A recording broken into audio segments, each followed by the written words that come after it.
Dios te bendiga.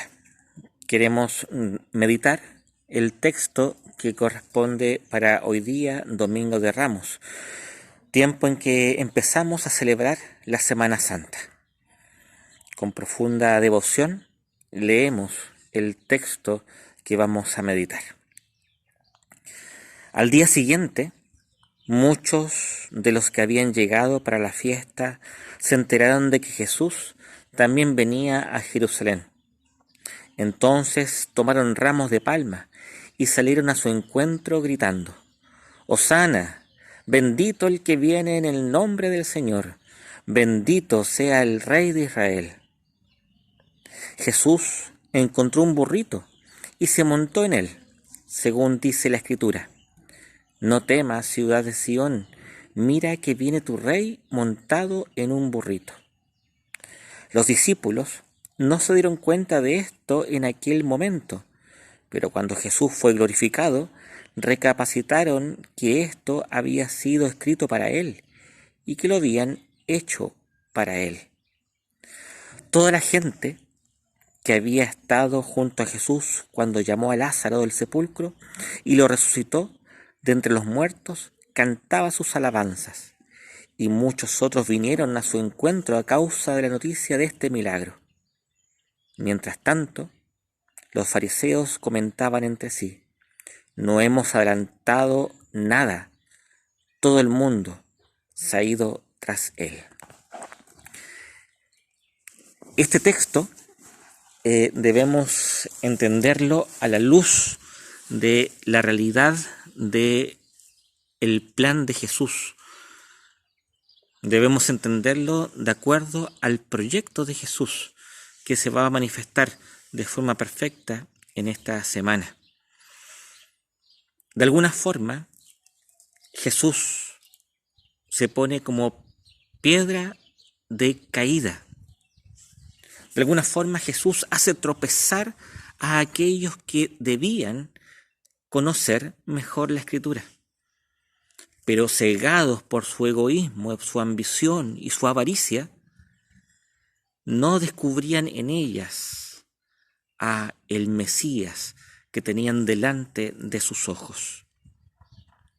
Jesucristo viene a romper todos los esquemas. Jesús viene a salvarnos, pero de una forma en que nosotros jamás habríamos imaginado que nos iba a salvar. Vemos como los sacerdotes, como los escribas, como los fariseos, como todos los representantes del establishment religioso, vienen a ponerse en contra de Jesús. Y a partir del hecho de la resurrección de Lázaro, ya empiezan a planificar su muerte. Se confabulan, hablan a sus espaldas. ¿Para qué? Para sacarlo del camino, para que deje de perturbar la seguridad y de alguna forma la forma en que ellos estaban llevando la vida religiosa de Israel, que iba en beneficio de ellos mismos y no del pueblo de Dios. Jesús se gana muchos enemigos, porque ciertamente los hijos del diablo no pueden sino que odiar la verdad. De alguna forma, todas aquellas personas que quieren ir a favor de las lógicas del mundo no pueden sino que ponerse como opositores a Jesús. Los escribas, los fariseos, los sacerdotes del templo, los egoístas, aquellos que tenían solamente puesto en sí mismo el anhelo de sus corazones, van a ver a Jesús como a un enemigo. Y justamente es aquí en donde ocurre esta entrada triunfante de Jesús a Jerusalén. Es justamente en la cresta de esta ola en que se manifiesta el Hijo de Dios. El Mesías de Israel, el Salvador del mundo, viene a la ciudad santa. ¿Y qué es lo que pasa? Las multitudes, las muchedumbres, habiendo escuchado el milagro que había hecho con Lázaro, esta cosa inaudita que había provocado el desconcierto y el asombro de muchos, vienen a verlo y lo aclaman y levantan con sus manos las palmas y gritan el gran hosana, que es como una exclamación en donde el pueblo pide la salvación de Dios. ¡Sálvanos! Una proclamación mesiánica que, acompañada con las palmas y con esta alfombra multicolor de los mantos debajo de las pezuñas del pollino, vienen a crear un ambiente de jolgorio mesiánico. Estas personas aclaman a Jesús. Estas personas gritan alegres, casi como sumándose a una victoria. ¿Te das cuenta lo que pasó? El Viernes Santo, estas mismas personas estarán exigiendo la liberación del ladrón, del asesino, y pidiendo la crucifixión del Maestro. ¿Por qué ocurre esto? ¿Por qué se da esta doble cara en la voluntad del pueblo? ¿Por qué estos que aclaman hoy día llamando a Jesús el Mesías, el viernes van a estar pidiendo su muerte? No es difícil de explicar esto. El pueblo que aclama a Jesús como Mesías, ¿qué está aclamando? Está aclamando su idea que tienen de la redención. Están levantando en alto sus esperanzas con respecto a su comprensión de los modos de actuar de Dios en la historia. De alguna forma, esta multitud está diciendo: nosotros te reconocemos, Jesús, como aquel que nos librará del yugo de los romanos. Eres tú el Mesías que ha venido para rescatarnos de los impuestos y de la libertad que hoy día no gozamos. A ti te reconocemos como Mesías, a ti te reconocemos como el libertador, a ti te reconocemos como aquel que se convertirá en el adalid, en el general de todos nuestros esfuerzos por ser libres. La idea que tenía el pueblo de Jerusalén con respecto a Jesús no estaba de acuerdo con el plan de Dios. Por lo tanto, lo que están aclamando no es a Jesús, se están aclamando a sí mismos, a sus propios proyectos. Y el viernes, esos proyectos, esas esperanzas, esas ideas equivocadas que tenían de Dios y de lo que es la salvación, se van a ver frustrados y ellos se van a decepcionar de la derrota de aquel que pensaban que iba a ser un gran guerrero, el iniciador de un movimiento que los iba a liberar de las condiciones duras en que vivían. El pueblo de Jerusalén tenía una idea falsa del Mesías.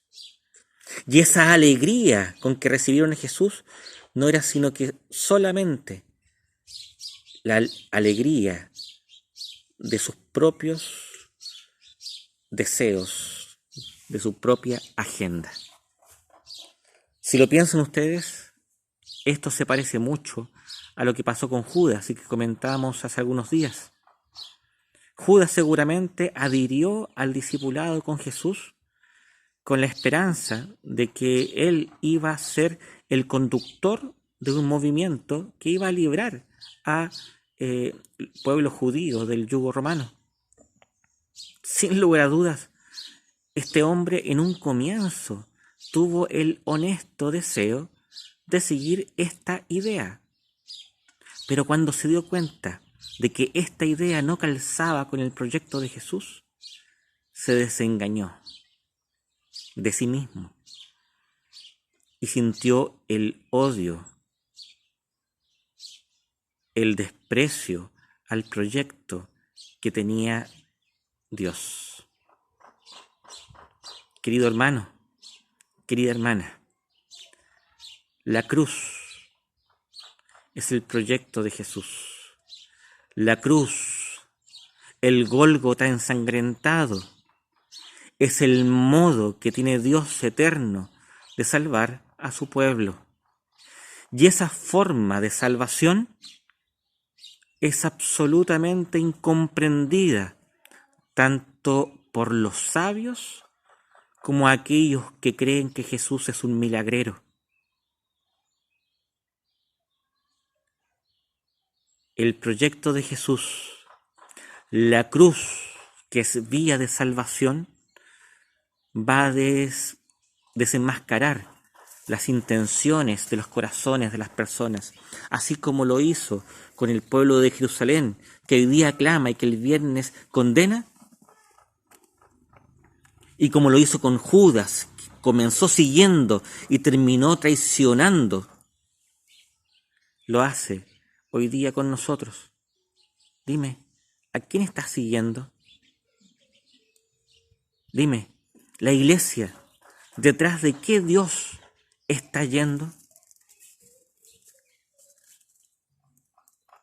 ¿Tiene miedo al desconcierto de la cruz?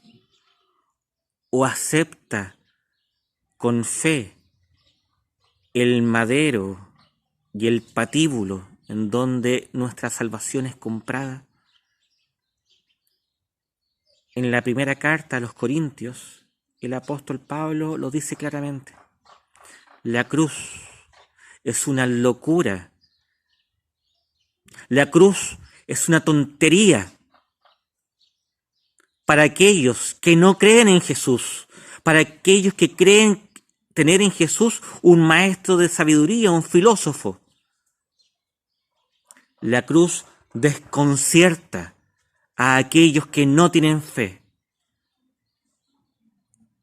pero al mismo tiempo salva y es poder glorioso para aquellos que creemos en el modo de actuar de Dios.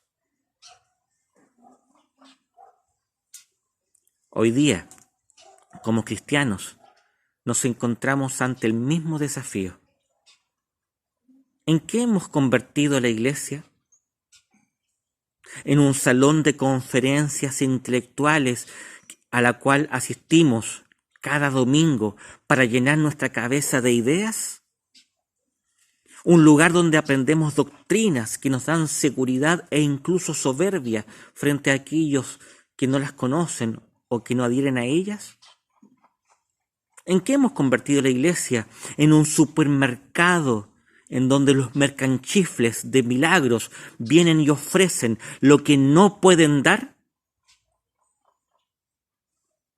¿En eso hemos convertido la iglesia? La iglesia llena de las multitudes que proclaman una idea de Dios que no es de Dios, sino que es proyección de sus propios deseos, sencillamente no es la iglesia de Cristo. No es la iglesia del Mesías crucificado, no es la iglesia del Nazareno. Es el remedio fútil de quienes quieren encontrarse a sí mismos y construir su propia vida en vez de perderla en pos del crucificado. ¿Qué debemos hacer entonces, hermanos? Primero, ser honestos. Segundo, arrepentirnos. Tercero, colaborar uno junto al otro, todos y todas, en este desvelamiento de la iglesia de Jesús. Esta celebración auténtica que no grita ni salta. Esta iglesia auténtica que no hace show, sino que en silencio y perseverancia, igual que María, la madre de Jesús, igual que María Magdalena, la discípula sanada, igual que Susana, Juana, igual que Juan, es capaz de acompañar a Jesús ahí donde en un aparente fracaso se revela la gloria más excelsa que podía manifestarse como revelación de Dios. Este tiempo de Semana Santa nos sea ayudando a través de la perfecta obra del Espíritu Santo en nosotros a purificar nuestras intenciones, a afinar el oído y el ojo para que podamos oír la palabra de Jesús y ver su auténtico rostro, para que de verdad seamos lo que debemos ser, pueblo adquirido por la sangre derramada del Mesías crucificado. No queremos caballos de guerra, queremos pollino. No queremos multitudes, queremos pequeño rebaño que sigue al Maestro. Queremos ser iglesia de Jesús. Que esta semana nos ayude para que de verdad lo seamos. Dios te bendiga y te guarde. Que el Señor haga resplandecer su luz sobre ti y que sea Él mostrándote su rostro y dándote su paz. Que el Señor nos bendiga a todos. Oremos. Padre, te pedimos, Señor, perdón por tantas veces en que nosotros hemos sido seguidores de un Jesús que no es el auténtico proclamado en tu palabra. Te pedimos perdón, Señor, por todas las veces en que hemos cometido el error de desear una iglesia que no es tu pueblo. Te pedimos perdón, Señor, por todas las veces en que nosotros te hemos aclamado para luego pedir tu crucifixión. Te suplicamos, Padre, de que tú nos bendigas con la presencia transformante de tu Espíritu Santo, para que por medio de la palabra y en el silencio de la interioridad, en la comunión con los hermanos, podamos ser construidos como iglesia tuya. Cuida de tu rebaño, Señor, sobre todo ahora, cuando estamos aceptando la cruz que tú nos quieres dar. En el nombre de Jesús, el que entra triunfante hoy día a Jerusalén, humilde y sencillo, como un rey sin corona, para ser levantado el día Viernes Santo con corona de espinas, como precio de nuestra salvación. Amén. Nos estamos viendo el día jueves, viernes, sábado y domingo. Con profunda espiritualidad celebremos esta Semana Santa.